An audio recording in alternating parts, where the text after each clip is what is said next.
you see ChatGPT is making links more prominent in the paid version at least. So if you're talking, let's say if you're asking ChatGPT a question in the paid version, there's a higher chance now that they end up showing you the source of where they got that information. Well, that's good. I think they should be doing it. I think Perplexity does a good job of doing this. Gemini does. I haven't seen it in Gemini yet. Have you? I don't know. Yeah. It could be there. I just haven't seen it. But dude, this shouldn't just be, hey, pay and you can get the source. This should be wherever we give you information, we should tell you what the source is. And I think this is super important because this will help us as marketers know. You should, yes, always double check, but you should know the sources. You'd be like, wait, what's this site? This is a random site. I definitely got to double check this. Yep. 100%. And look, we're moving into a world where we're going to see a lot more AI content. So the original source matters a lot. And if you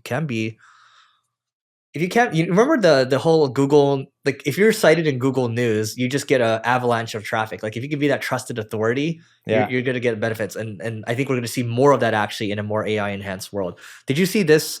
The New York Times shared how the global time spent for New York Times owned apps. Okay, so they have The Athletic, which is one of their properties, New York Times Games, New York Times Cooking, and New York Times News. What do you think is the fastest growing segment for them in terms of time spent? Okay, wait, repeat them again. New York Times News? So New York Times News, New York Times Cooking, New York Times Games, or The Athletic, which is it's either going to be games or cooking. Games. So you can see over time this graph over here. Hopefully we'll pull it up on YouTube. But Matthew Ball tweeted this. He said, the New York Times is now a gaming company on the basis of customer time spent. That's where the majority of time is being spent. And when you think about Netflix, they've added games. A lot of people are adding games. Yeah. It's a retention play at the end of the day.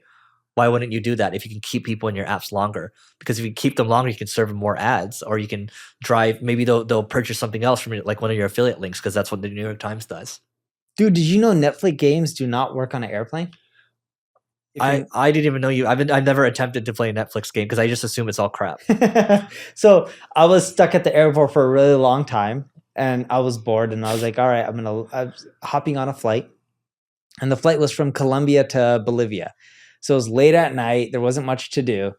And I was with some people and I was like, you know what? Got on the plane, boarded. I'm like, let me just try one of these Netflix games out. So I downloaded them while I was in the airport. All right. And then when I downloaded them, I was like, all right, let me try this. Or I actually downloaded a little bit before I was at the airport. But either way, I downloaded them. And then I tried logging on and playing them on the plane, and it didn't work. It says you need to be connected to Wi-Fi. And I'm like, screw this. So I've never got to play a Netflix game yet. Yeah, well, I mean, I'm sure it's all crap. So like for right now, I'm sure it'll get better over time. But I think, look, if you can find something that has a lot of engagement, that's the name of the game. We talked about earlier in this episode, views on social, views on anything now is about how good your content is. Games is another way to get high engagement. Look, think about this. Elon still plays Diablo 4. I think so. Lex Friedman plays Diablo 4. There's a lot of people that play Diablo 4. Why do they do that? Because it's addictive. Dude, I still play Monopoly every few months, and then I play it for hours. Monopoly? It's amazing. What are we even talking about? Diablo 4 and Monopoly? I don't know what Diablo 4 is, but I know what Monopoly is. Like in person Monopoly? No, on my cell phone. Oh, I have Monopoly. I have the Socialist edition. I'm not even joking. So when you watch my videos, there's a Monopoly in the back, and so it says the Socialist edition. Everybody loses. And I've never played it. I want to play it. One of these days, I'm going to open it up. We're gonna play it. All right, real quick. I need to tell you about the group that Neil and I created called the Agency Owners Association. And this is a group that's similar to entrepreneurial organizations such as YPO or EO.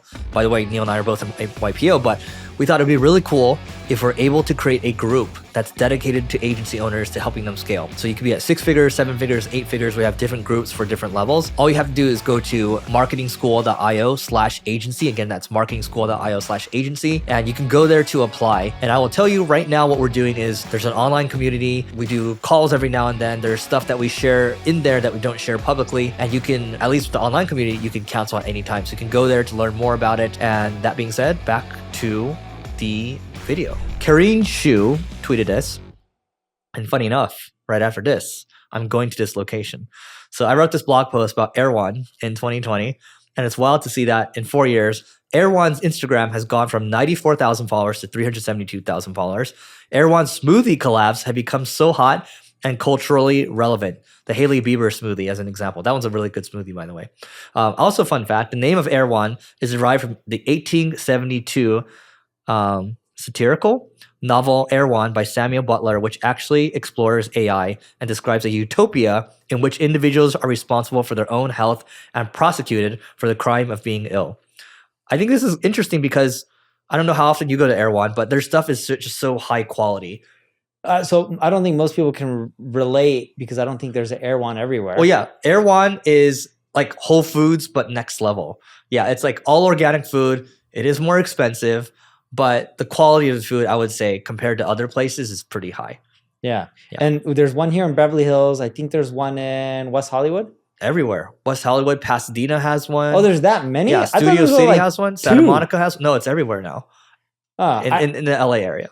Yeah, I've been to the one in West Hollywood years and years ago, but we order Uber Eats from Erewhon a lot. It's expensive when you order it. It's already expensive. When you add delivery, it's like adding another like 20, 30, 40% to it.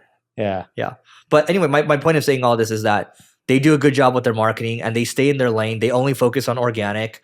And the smoothie collabs, I think, are really smart too. It's again, it's like, how do you do influencer collabs? They do it with smoothies. So what can you do with your products? So... Dude, and before we wrap up, I think one topic or to go back to Erewhon, what they did really well in marketing is they said a lot of people complain about Whole Foods. They call it whole paycheck, right? You've heard that? This is actually whole paycheck. Yeah, they're like, what we're going to do is we're going to go target the super rich or people who don't care, and they just want the best quality and they'll pay for it. And ergo, you have Erewhon. Yep. And you have it close to Rodeo Drive or on one of those streets in Beverly Hills. I've walked to it with my wife and kids. It's expensive, but we eat it. It's a small store and it's still expensive. And, that's why people pay for it. The way I do it now, Neil, is I buy 2 combo plates, but I add in 3 taquitos, so then I can eat 3 meals instead of just 2. Yeah, because when you add in the three taquitos, it dampens it. Yeah, it dampens the cost. All right, so I wanted to take a second to tell you about Leveling Up Founders. This is an event / mastermind for people doing 7, 8, 9 figures. These are founders that are doing that amount, and we've been doing this event for a couple years now. We've had amazing speakers, but more than anything, it's about the people. What I mean by that is like-minded people want to hang out with like-minded people. And this is the best spot to connect with people of a certain caliber. And we vet every single person that comes through. So if people are, even though they make a lot of money, but their character, we don't really align with that, we're not necessarily going to let them in. We do this event in Beverly Hills and it's happening in the beginning of August. All you have to do to learn more about it is just go to levelingup.com/founders. Again, it's levelingup.com/founders. If you want to hang out with amazing people, Neil, my podcast co-host, is going to be there. I'm going to be there. People like Syed Balki, he will be there as well. And again, it's going to be a great time. Levelingup.com/founders to learn more. And we'll see you inside. Did you know there are more and more people starting AI podcasts? So the Darvis CEO, Stephen Bartlett, he started doing this. And this is a test that he's running right now where he tried to make a podcast, where he did make a podcast, an AI podcast on Manchester United, the soccer team, the football team. And basically it just shares news from Manchester United. And what they're trying to do right now with this is if the retention could get to at least 50% minimum, then they're happy with it. And they'll just continue to roll out these podcasts, these AI podcasts. I'm like, I think we're going to see a proliferation of a lot of these news AI podcasts where you can even dub our voice in and change it into different languages. We'll see what happens, but if the retention is high, then why not just do a bunch of them? Yeah, and what Eric is talking about isn't creating a podcast about AI. He's talking about using AI to create a podcast on any topic and it just crank out tons and tons of episodes. Mm-hmm. I do think that's smart. Have you seen all the people who are posting AI social profiles? I bet you people are going to start having quote unquote AI generated OnlyFans accounts. There are already. Oh, there are? Yeah, I subscribe you to one. Seriously? No, I didn't subscribe you to one. But like there really are AI. Yeah. Dude, I bet you it's a killer business model. Yeah, it is. You can keep 100% of the profits. I told you about my friend was trying to start like a porn AI business, and it was kind of similar to that. It's like OnlyFans, and they charge on a monthly model. And then also what they're planning to do is like skin whatever your preferences are and then just change up the videos or whatever. And so he ended up not doing it, but someone else took it on, and I think they're doing really well right now, which is crazy, right? It is. So you remember your friend from, is it Jump Cut? Kong. Yeah. So good guy. I was at not really a meetup. Someone invited me to meet up, and he was there as well. And it was in Vegas. And it was just like 4 or 5 of us sitting in a circle. One of his friends or one of their friends from the group, I didn't really know too many people in the group other than Kong, and I knew him from your event, was an OnlyFans manager. And she did accounting and I think some marketing for some of these accounts. And she was making a killing. And I was like, holy crap, I didn't realize there was that much money in OnlyFans. And it hit me at that time, I was like, if you know how to do all of this, if you can somehow create the character in OnlyFans that people are subscribing to, you can keep all the profits and your income would really go up. Yep. Right? And now you can do that with AI. Yeah. So I think we're going to see more and more of this. But I don't know how that's like, I've seen some of this AI content and it feels AI right now. It's just like, what do you do in the world? Like, how can you tell what's real and what isn't anymore? And, we'll cross that bridge when we get there. Here's the last thing we can talk about. So I saw this tweet. This is from Jeremiah Oyang. And he has this picture over here. So I've been a professional speaker for over a decade. These rates seem accurate for today's market. And so we could share kind of what our experiences as it relates to this rate card. But this picture, hopefully we pull it up on YouTube, says how to decide your speaker fees. And so $0. If you're new part-time speaker with little experience, you usually have no official brand. I think you and I can agree with that. That's true. $1,000. Speakers with growing experience and branding, usually part-time, but have an up-and-coming speaking business. So that's anywhere from $1,000 to $5,000. True or false? I haven't looked at speaking fees in a long time. So. Well, people that want to make money from speaking. Okay. All right. I think that could be true. Now, $7,500 to $10,000 is intermediate speakers who have a growing brand and business, usually full-time speakers or close to it. I would say this is true. Actually, this is anywhere from $5,000 to $10,000. And I would say when I started to get offered, it's that sounds around true. that range. Yeah. And then $10,000 to $15,000 intermediate full-time speakers who have solid brand business, you just working to expand their client list and reputation. Okay, that's fair. Now let's talk about $15,000 to $30,000 plus. Advanced full-time speakers with extensive experience, products, and services. I would say that's not true because you and I have charged around that range. You charge way more actually, and we're not full-time speakers.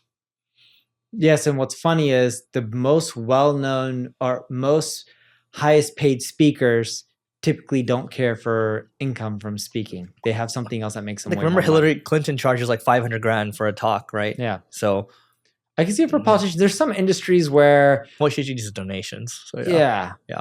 But on a side note, with speaking, the key isn't to make money from speaking. Mm-hmm. The key is to make money from something that's bigger. Sell them onto something else. Same thing with your newsletter. Ideally, you're selling them into a higher ticket item. Yes. Yep. And on one last thing before we go, because we had to talk about this, you see how Google considers buying HubSpot?